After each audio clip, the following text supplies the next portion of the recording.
සතියෙන් ගෙන්නවලා දෙනවා, මාසෙන් ළඟට ගෙන්නලා දෙනවා, දෙපතුල ළඟට ගෙන්නලා දෙනවා වගේ කතන්දර අපිත් අහලා තියෙනව නේද? එහෙනම් එකතු වෙන මේ එපිසෝඩ් එකත් එක්ක. right අපි එකතු වෙලා ඉන්නේ law number 8 එකත් එක්ක the 48 laws of power කියන පොත. මේකෙදි රොබර්ට් ග්‍රීන් කියනවා මේ වගේ කතාවක්. Make other people come to you, use bait if necessary.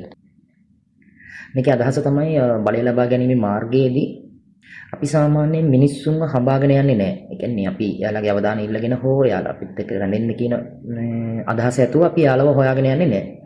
ඒ වෙනුවට අපි අපිව පොසිෂන් කරනවා. එහෙම නැත්නම් අපි අපිව ගේනවා යම් තත්වයකට කොහොමද මිනිස්සු අපිව හොයාගෙන එන්න අවශ්‍ය වෙන තරමට.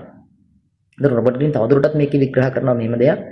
මිනිස්සු ඔයාව හොයාගෙන එන්නේ නැත්නම් එහෙම අවස්ථාවල යම් කිසි ආකාරයකට ඇමක් යොදාගත්තත් ඒක ප්‍රශ්නයක් නෑ කියලා.